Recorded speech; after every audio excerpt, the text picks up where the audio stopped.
শেখ হাসিনাকে গ্রেফতারে ইন্টারপোলের মাধ্যমে red alert জারির উদ্যোগ।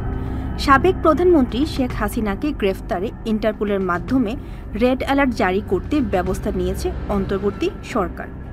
গতকাল রাতে আইন, বিচার ও সংসদ বিষয়ক উপদেষ্টা আসিফ নজরুলের বরাত দিয়ে আইন মন্ত্রণালয় এক বার্তায় একথা জানায়।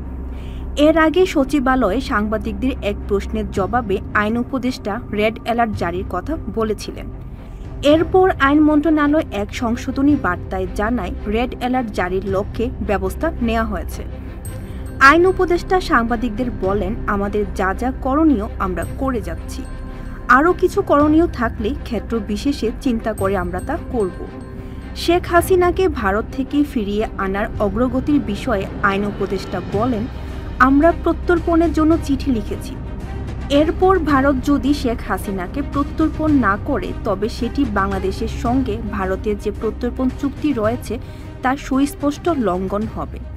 এ বিষয়ে প্রয়োজনে আন্তর্জাতিক পর্যায়ে যাবে বাংলাদেশ।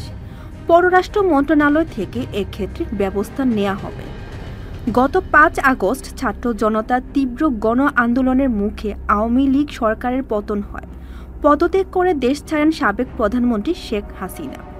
এরপর থেকে তিনি দিল্লিতে অবস্থান করছেন। ছাত্র জনতার আন্দোলনের গণহত্যার অভিযোগে শেখ হাসিনার বিরুদ্ধে আন্তর্জাতিক অপরাধ ট্রাইব্যুনালে বেশ কয়েকটি মামলা হয়েছে। তাকে গ্রেফতারে এরই মধ্যে পরোয়ানা জারি করেছে ট্রাইব্যুনাল। শেখ হাসিনাকে দিল্লি থেকে ফেরাতে ভারত সরকারকে আনুষ্ঠানিকভাবে চিঠি দিয়েছে অন্তর্বর্তী সরকার, তবে চিঠির উত্তর এখনও আসেনি। অবশ্য ভারতের বিভিন্ন পর্যায়ের কর্মকর্তারা জানিয়েছেন শেখ হাসিনাকে ফেরত দেবে না ভারত। এতক্ষণ আপনাদের সাথে ছিলাম রেহানা সুলতানা প্রীতি। পরবর্তী নিউজ আপডেট পেতে চোখ রাখুন news24bd.net এর ফেসবুক পেজ এবং ইউটিউব চ্যানেলে। ধন্যবাদ।